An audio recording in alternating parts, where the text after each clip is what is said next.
Have you ever witnessed a miracle unfold on a busy street? Homeless black girl says she'll pray for Millionaire. He laughed, but cried when he felt healed. Sir, can I pray for you? The sweet voice cut through the Manhattan traffic like a knife through silk. David Harrison stopped abruptly on the sidewalk, his eyes red from crying, staring at the black girl of about 8 years old. She was sitting on a cardboard box in front of the Bank of America, her tattered clothes contrasting brutally with the emotional chaos he was experiencing at that moment. The board meeting had ended exactly 15 minutes ago. 15 minutes since Marcus Webb, his partner of 20 years and best friend since college, had orchestrated the perfect coup. With forged documents and accusations of tax fraud, Marcus had managed not only to remove him from the presidency of Harrison and Associates, but also to freeze all his personal accounts. "I'm sorry, sweetheart, but I think you've got the wrong person," David muttered, trying to look away from those big sincere eyes. "I'm not exactly the kind of person God wants to hear from right now." The girl tilted her head, studying him with a wisdom that seemed impossible for her age. "My name is Hope, and God listens to everyone, especially when their heart is broken." Hope. The irony was not lost on David, who just an hour ago had discovered that his wife Sarah had been having an affair with Marcus for 6 months. The same Marcus who now controlled his $200 million company. Can a child's prayer really change a man's fate? Stay tuned to Black Voices to find out. David Harrison had built an empire from scratch. At 42, he owned one of the largest financial consulting firms in New York, was married to a socialite who appeared in magazines, and lived in a penthouse in Manhattan. Or at least he had been until 3 hours ago when his secretary, Jessica, the only person he could still trust, had discreetly placed a flash drive on his desk with evidence of something that would change everything. "Don't you have any family?" David asked, sitting down on the edge of the fountain beside her. "Not anymore," said Hope, her small hands organizing some coins inside a plastic cup. "But I have faith. And sometimes that's enough." At that moment, David's phone rang. "Marcus," he answered, putting it on speaker without realizing it. "David, I hope you're enjoying your last afternoon as a rich man." Marcus's voice sounded smug, arrogant. "Sarah and I are celebrating our new partnership in every sense of the word, if you know what I mean." Hope watched David's face contort with anger and pain. When he hung up the phone, she reached out her small hand toward his. "Can I pray for you now?" For some reason, he couldn't explain. David nodded. When Hope closed her eyes and began to speak with a peace he hadn't felt in years, something strange happened. The tears he had held back all afternoon finally began to fall. "God, you know David's heart. He's hurt and lost, but I know you have a plan. Help him find the strength to do what's right, even when everything seems hopeless." What Marcus and Sarah didn't know was that David Harrison wasn't just a successful businessman. Before building his empire, he had been an FBI financial investigator specializing in corporate fraud. And the flash drive Jessica had left on his desk contained much more than evidence of betrayal. It contained the key to exposing a money laundering scheme that connected Marcus to international cartels. As Hope finished her prayer, David felt something he hadn't felt in a long time. Absolute clarity. Will David turn the tables on his enemies? Keep watching Black Voices to see the stunning twist. His enemies had made the fatal mistake of underestimating a man who had spent 10 years hunting white-collar criminals. There, in front of that child who offered hope when the world was falling apart, David realized that he wasn't just facing personal betrayal. He was facing the opportunity to expose a criminal network that had been operating for years. If you're wondering how a simple prayer can change the fate of a betrayed millionaire, subscribe to Black Voices to find out how David turned his apparent defeat into the perfect trap. When David arrived home that evening, he found Sarah packing her most expensive jewelry in the living room. She didn't even bother to look embarrassed when she saw him. "Oh, you're back," she said without looking up from the safe. "Marcus told me about the meeting. Apparently, you're not as indispensable as you thought." David watched the woman he had shared 10 years of marriage with act as if he were an inconvenient stranger. "When did it start, Sarah?" "The affair with Marcus." "If you want the truth, David," she replied with a coldness he had never seen before. "It started the day I realized I had married a coward." Marcus has ambition. You've been content to just be comfortable. At that moment, David's phone vibrated. A message from Marcus. I hope you're enjoying your last night in that penthouse. Tomorrow, Sarah and I will be celebrating our new partnership in your bed. P.S. Thanks for building the company. I'll take good care of her. The calculated cruelty of that message hit David like a punch in the stomach. Marcus wasn't just stealing his company and his wife. He was reveling in every moment of humiliation. Did you show him our intimate conversations? David asked, referring to the private messages they had exchanged over the years. Her silence was answer enough. But what really broke David's heart was finding, thrown in the trash, the photograph of when they adopted Max, the dog they had lost to cancer the previous year. Sarah had torn the photo in half, separating her and David, keeping only her part. While Sarah continued packing, David discreetly photographed some documents she had left lying around.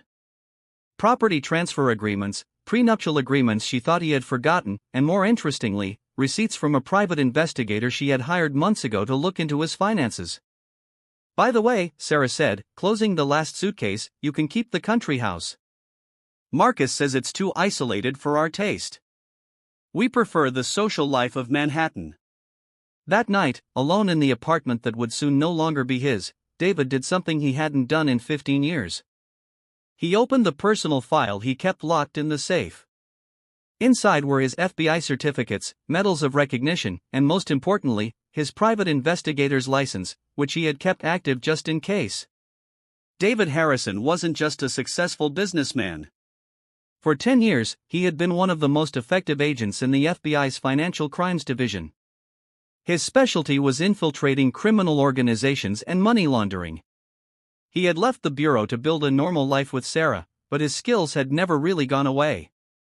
The flash drive Jessica had left behind didn't just contain evidence of Marcus's conspiracy.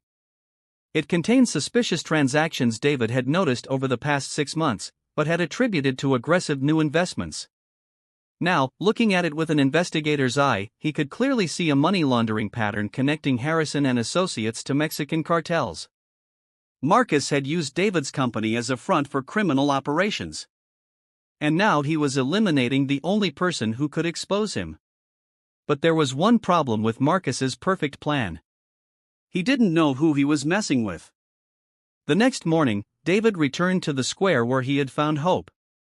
She was there in the same spot with her sweet smile and that inexplicable peace that had touched him so deeply. "How are you feeling today?" Hope asked as if they were old friends. "Different," David replied, sitting down next to her. "Your prayer worked in a strange way. It helped me see things more clearly." "God sometimes answers prayers in ways we don't expect," Hope said, organizing some coins in the cup.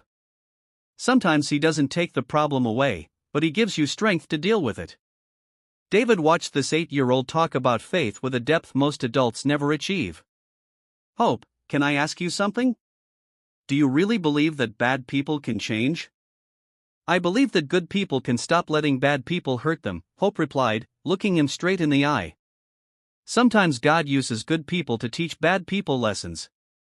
In that moment, David realized that this child had just given him not only hope, but moral permission to do what needed to be done. Each new humiliation from Marcus only strengthened something inside David that his enemies couldn't see. A quiet determination fueled by the very injustice they sought to impose.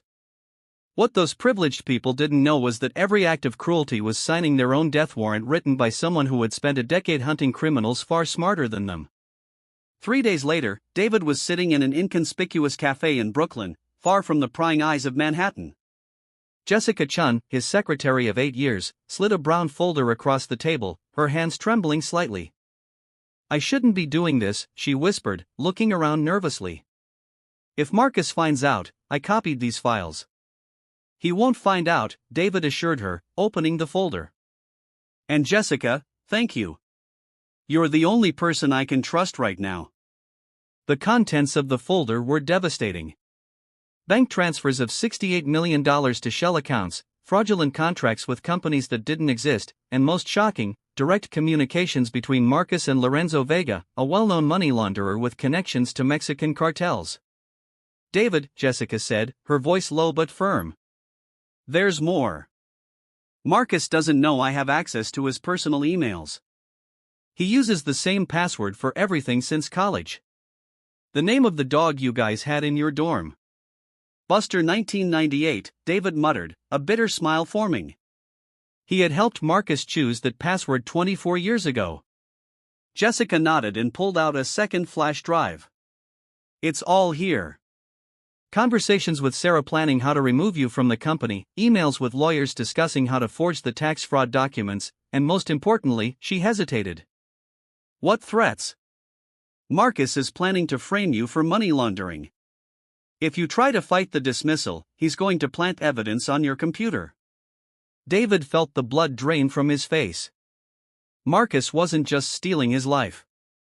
He was setting him up for a trap that could send him to prison for 20 years. That afternoon, David returned to the square where Hope used to hang out. She was there as usual, but this time she wasn't alone. A black woman in her 40s, clearly her mother, stood beside her. David, Hope waved, smiling. This is my mom, Angela.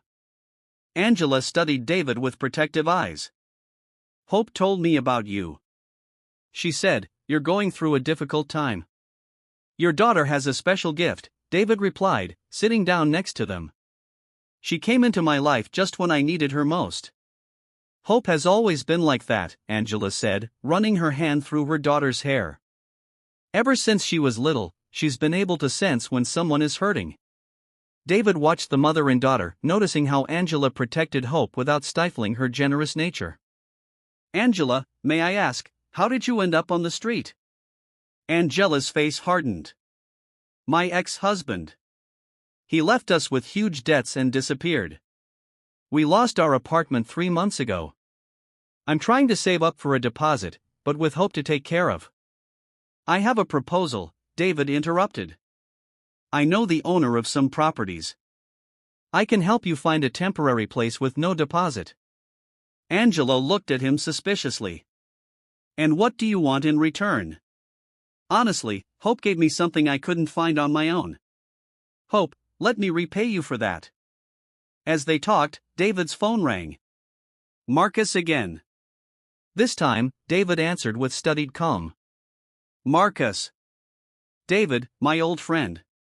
Marcus's voice dripped with false friendliness. I hear you've been around town. I hope you're not doing anything reckless. Like what? Well, you know how rumors are. Some people might get the wrong idea if you started spreading stories about our company, especially considering your delicate legal situation. The threat was clear. David looked at Hope, who was watching him with those wise eyes. Marcus, you've known me for 24 years. Have you ever seen me do anything reckless? Never, which is why I'm trusting you to be sensible now. By the way, Sarah sends her regards. She's very happy about our new partnership. When David hung up, Hope touched his arm gently. He's afraid, she said simply. How do you know? People who do wrong things always get afraid when they think they're going to be found out. That's why they get angry and make threats. Angela looked at her daughter with admiration. Hope is right. I've seen it many times. That night, David worked late in his old home office, which Sarah had left untouched in her rush to leave. He had set up a command center of sorts, connecting information from Jessica's flash drive with his own company files. The pattern was becoming clear. Marcus had started the illegal operations 2 years ago, shortly after David had casually mentioned that he was thinking of reducing his active involvement in the company to focus on philanthropic projects. Marcus had interpreted this as an opportunity. But there was a problem with Marcus's plan. Every fraudulent transaction had gone through the system that David had personally designed with tracking protocols that were nearly impossible to detect. Marcus thought he had covered his tracks, but David knew every backdoor, every hidden log the system maintained. The phone rang. Jessica, David, you need to know. Marcus just scheduled a meeting with Lorenzo Vega for tomorrow in the office. He's transferring the last of the company's assets to offshore accounts before anyone can investigate. What time? 2 p.m. David, they're talking about eliminating you as a potential problem. I don't know exactly what that means, but I understand. Jessica, you need to get out of the company tomorrow. Make up an excuse, anything. I don't want you anywhere near what's about to happen. After hanging up, David did something he hadn't done in 15 years. He dialed a number he knew by heart. Agent Sarah Mitchell, FBI, Financial Crimes Division. His former partner, David Harrison, said the familiar voice. I hear you've become a successful businessman. Sarah, I need a favor. And before you say no, it involves money laundering for Mexican cartels. There was a pause. I'm listening. I need equipment, bugs, cameras, and I need a team ready to go tomorrow at 2 o'clock in the afternoon. David, you're no longer an agent. No, but I still have my private investigator's license, and I have evidence of a $68 million operation that you're going to want to see. The next morning, David met Hope in the square for the last time before executing his plan. She and Angela were packing their few possessions into a backpack. Today is going to be an important day, Hope said, looking him straight in the eye. How do you know? Because you're different. You have the same look my mother had when she decided to take us away from my father. It's the look of someone who's going to do the right thing, even though it's hard. David knelt in front of her. Hope, I want you to know that finding you changed my life. No matter what happens today, you gave me back something I thought I had lost. What?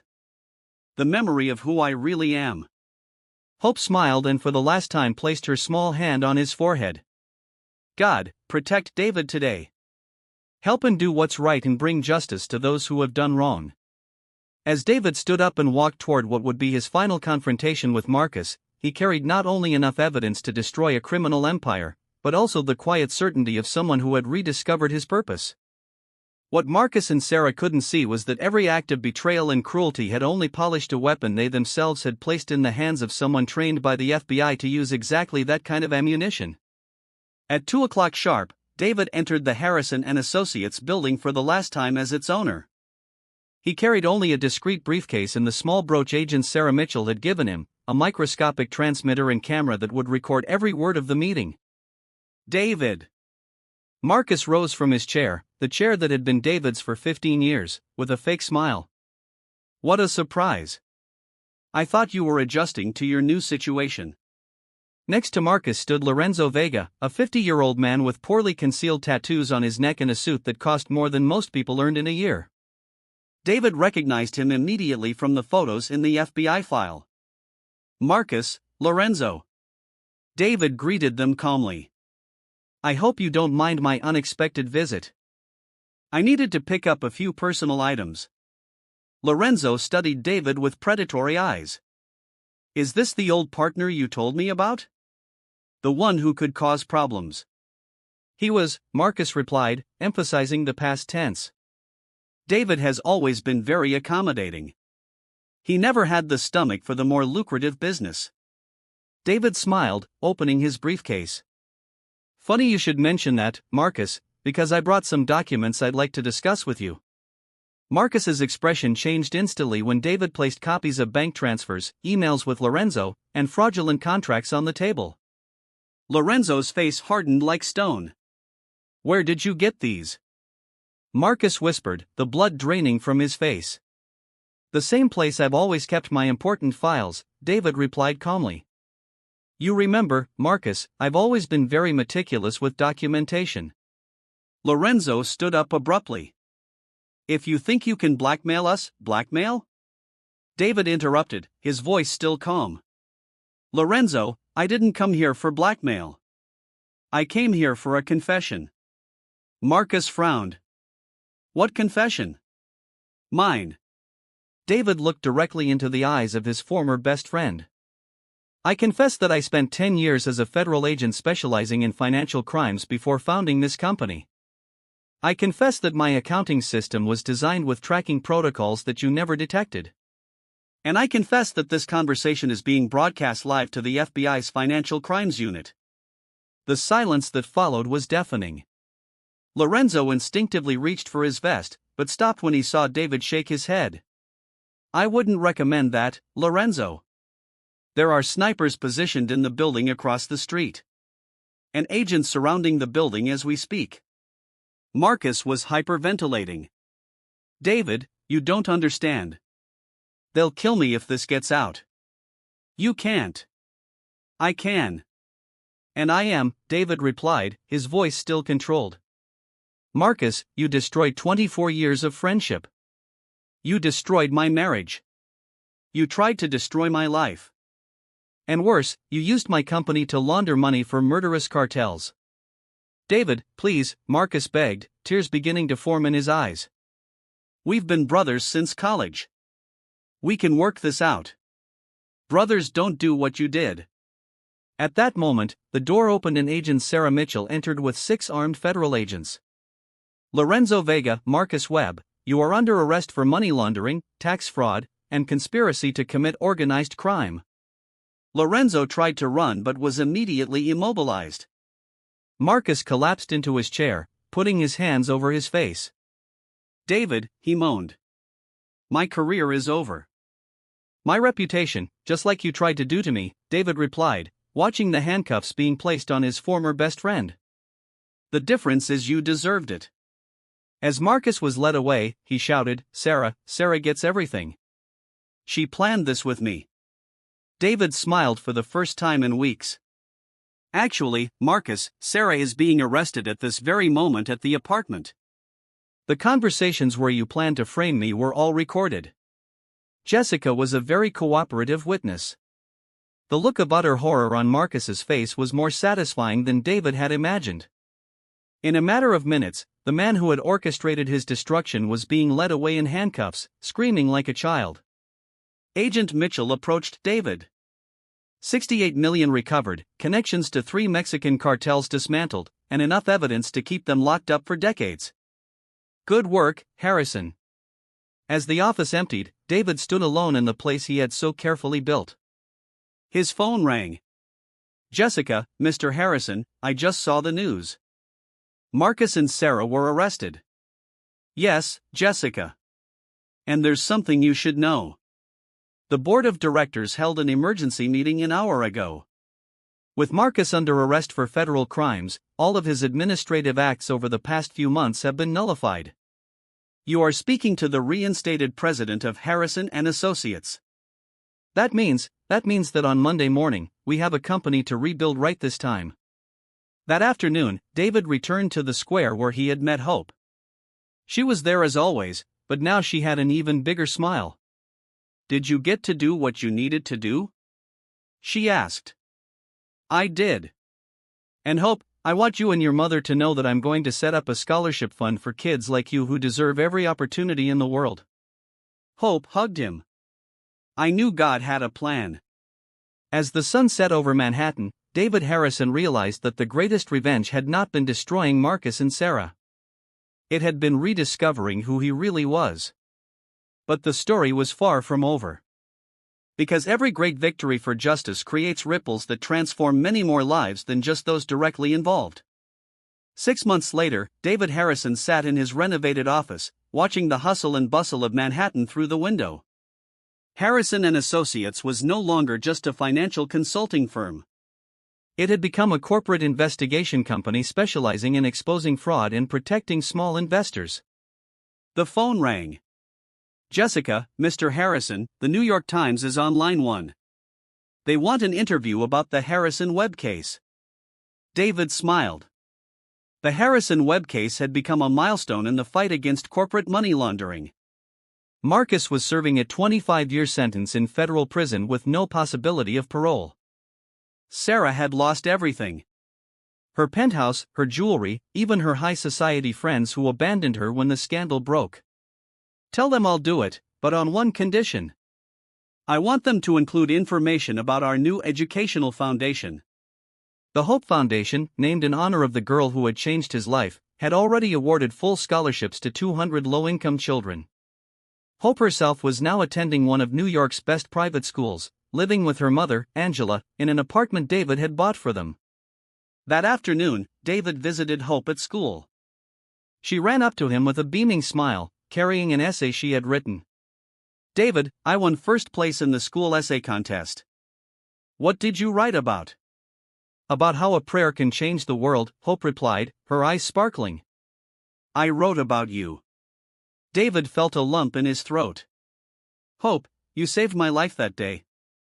No, you saved yourself. I just asked God to show me the way.